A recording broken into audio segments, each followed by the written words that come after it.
All right, listeners, I think you know that we are part of the Radiotopia network, which is basically a network built on the idea that you should support the most creative, independent audio makers around. No one, and I mean no one, embodies the Radiotopia ethos more than Benjamin Walker and his show Theory of Everything. Benjamin, who I've known for a long time, has been making beautiful, personal, sprawling audio documentaries for decades that help us understand the very strange world we live in. And now he has a new series called Not All Propaganda is Art. The new series goes back to the 1950s when Western security agencies like the CIA paid artists, writers, and intellectuals to fight the cultural Cold War. The CIA funds were free. I mean, no one was told what to say. Gloria Steinem, activist who sees the CIA as a sort of enlightened pal or rich uncle, there is another viewpoint. Look, if you're listening to this show, I know you like secret histories. I know you like a mix of culture and politics and shadowy figures. So what are you waiting for? Not All Propaganda is Art from Benjamin Walker. You can find it now wherever you listen or at theoryofeverythingpodcast.com. Hey everyone, Jody here. If you've been listening, you know the drill by now. We are in the middle of a 4-part series on the 1975-1976 Church Committee hearings and report, which uncovered all sorts of sketchy activity from intelligence agencies like the NSA, the CIA, the FBI. We've covered what the committee revealed about meddling abroad in other people's elections and so forth, meddling at home with things like COINTELPRO and domestic spying, and today, part 3 of 4, meddling in your mind. This is all about those experiments and schemes to use psychedelics and other drugs and basically use human guinea pigs for this research, which largely fell under the very notorious MKULTRA program. And today's episode is a rerun. Ha!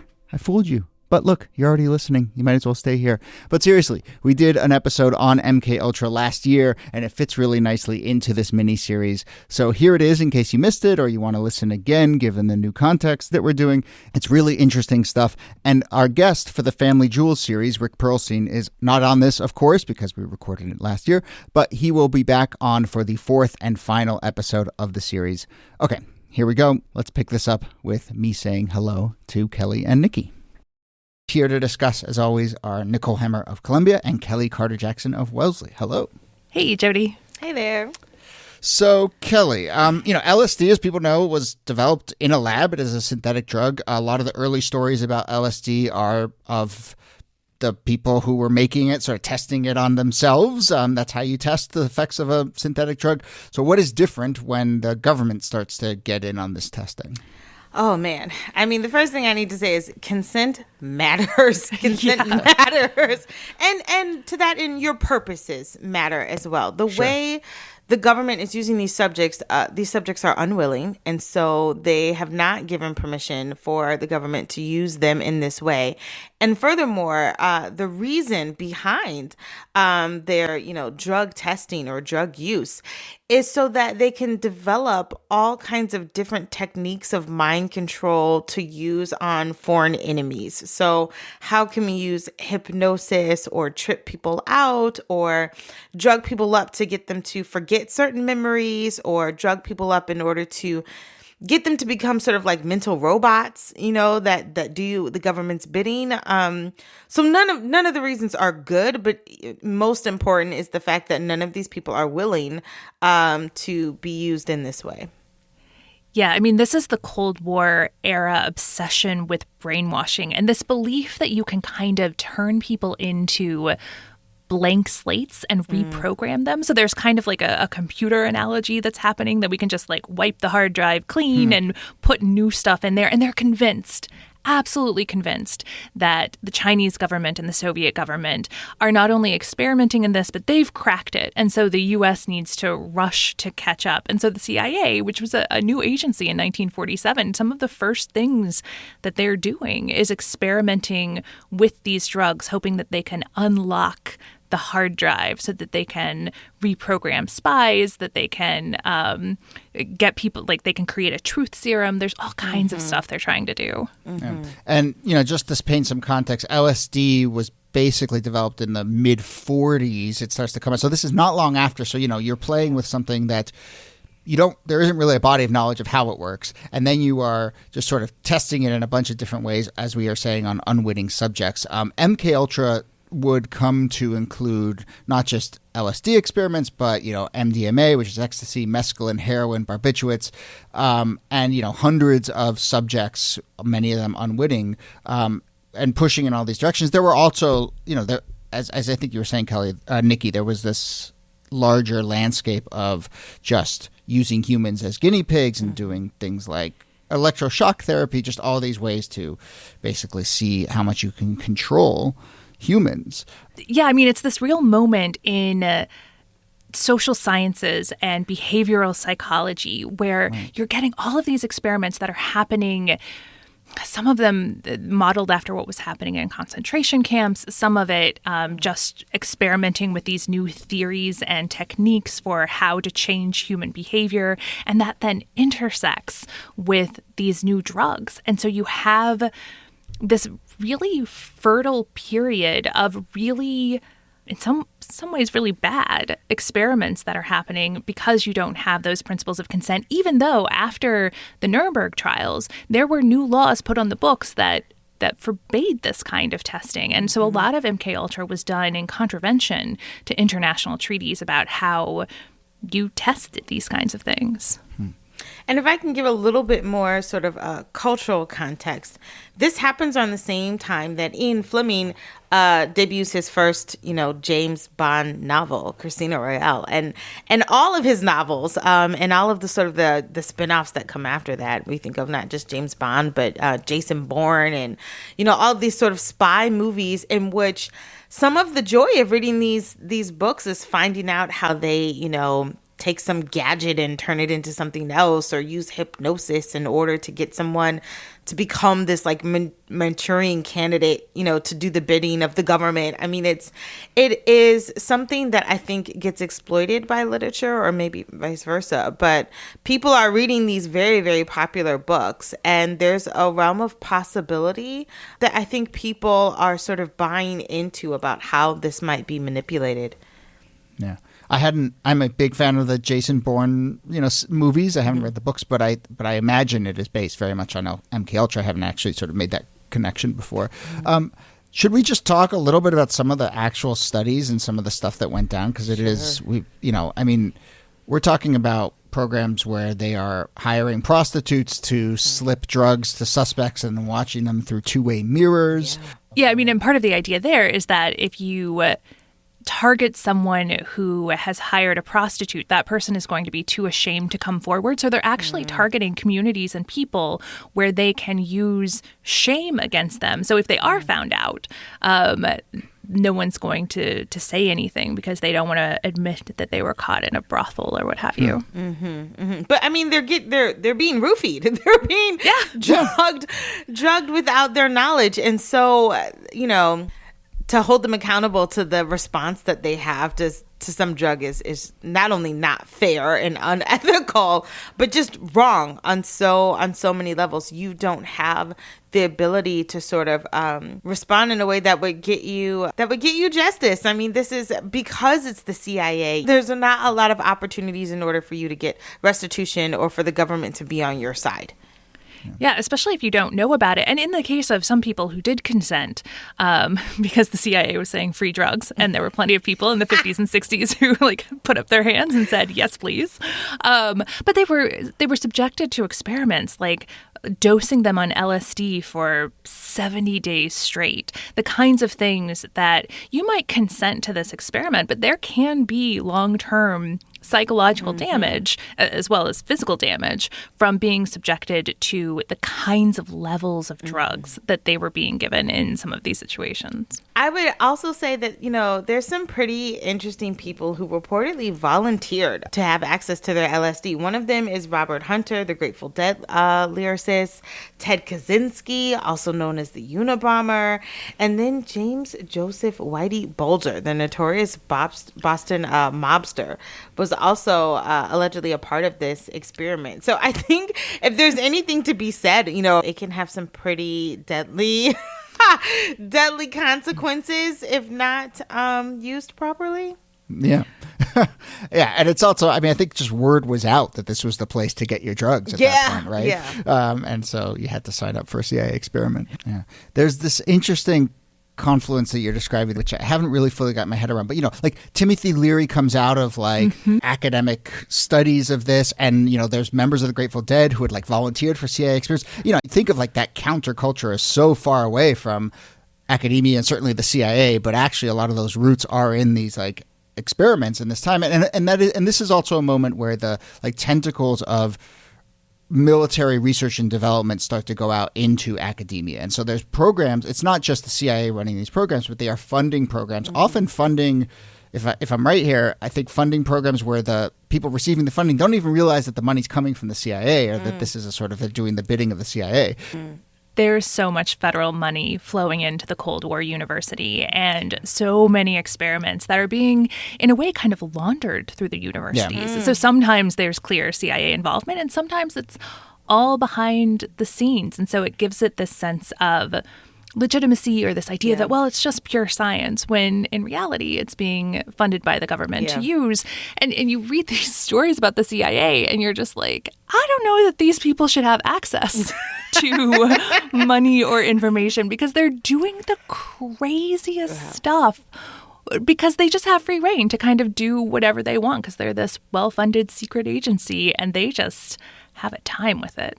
One element of this that I will say, just because I feel like I have a slight personal connection here, but, my parents ran in circles with the children of a man named Dr. Frank Olson. And he was actually one of the people who, at least that we know for sure, there may have been more, but one of the people who actually died as a result of these secret experiments. So he was fed LSD, he had a sort of psychotic break, and he jumped out a window and died. And for decades, his sons fought for closure and information. And, again, I remember as a kid hearing about this, and my initial reaction was, oh, this conspiracy theory, right? That the CIA killed my dad. And then, 10, 15, 20 years later, it's like, nope, it was true. He was part of these experiments and this is what happened. And so, there's a real human cost here, and there's a real sort of effort to get justice around all of this.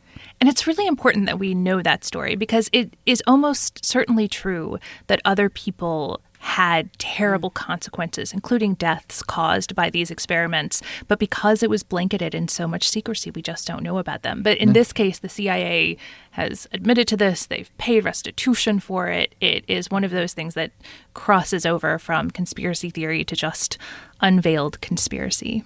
Yeah, that's when you wonder if whether truth is crazier than fiction, because you can read these novels and be like, oh my gosh, there's no way, that would never happen, And then, you sort of read the documents and you're like, oh, they tried that?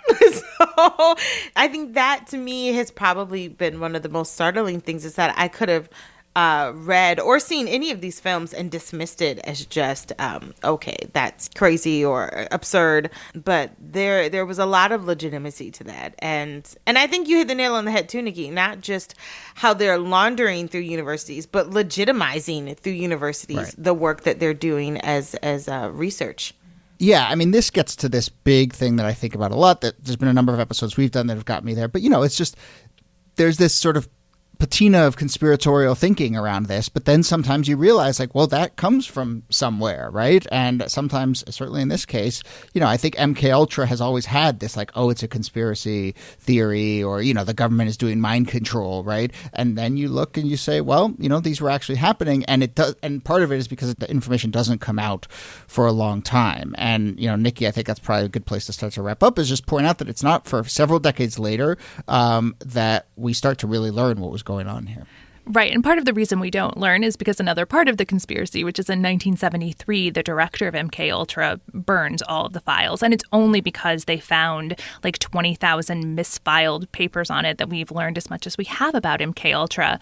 But, by the mid-1970s, in part because there's this kind of left-wing skepticism of government, especially after Watergate, as well as a right-wing suspicion of government. There really is this moment of crisis, and the CIA gets thrust into the spotlight with things like the Church Committee hearings.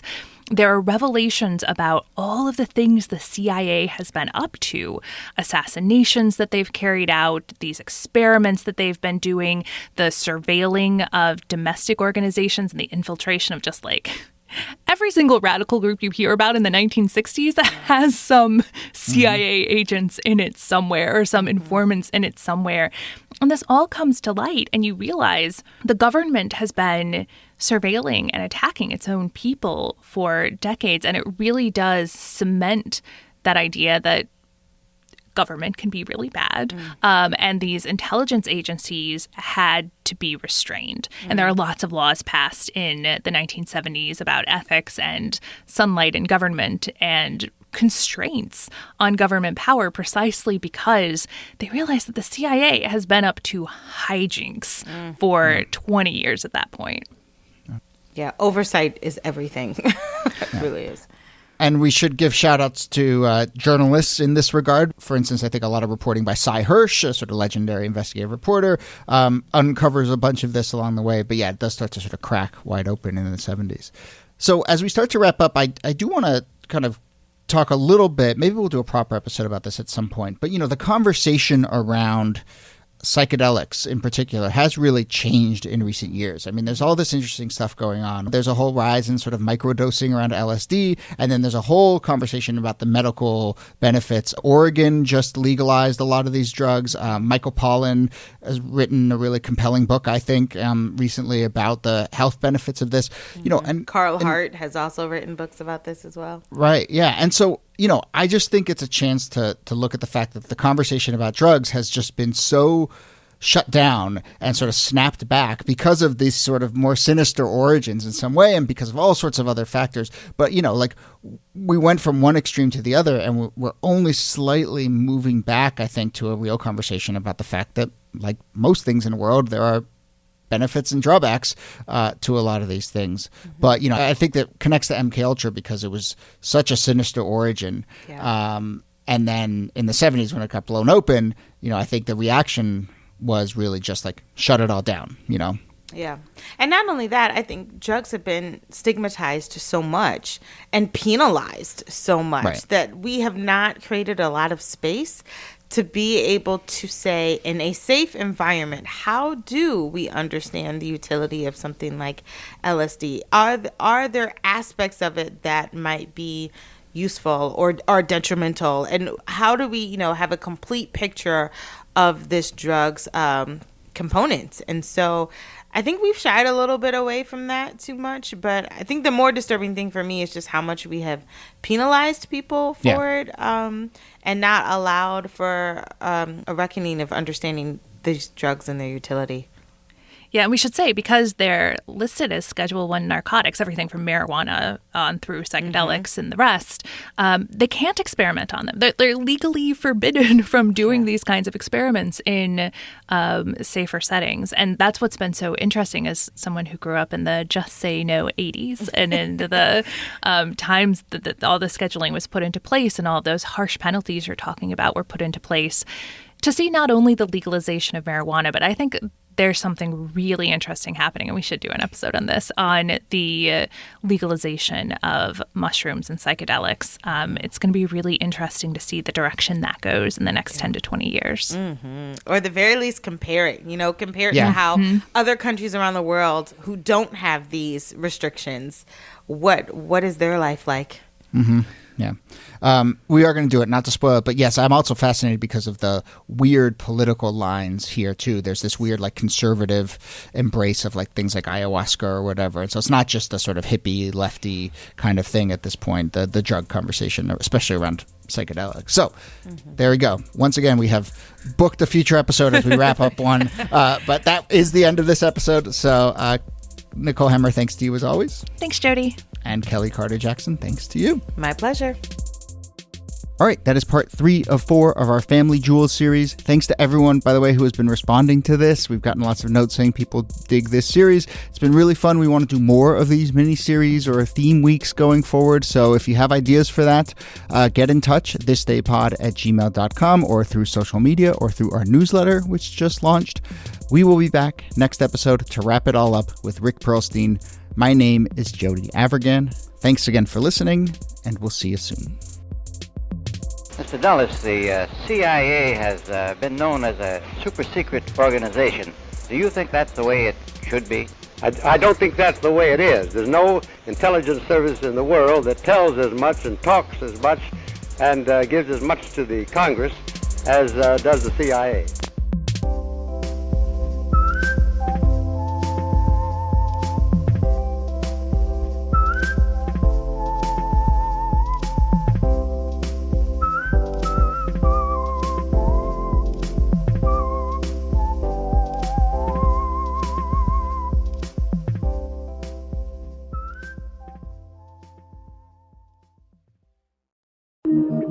Radiotopia.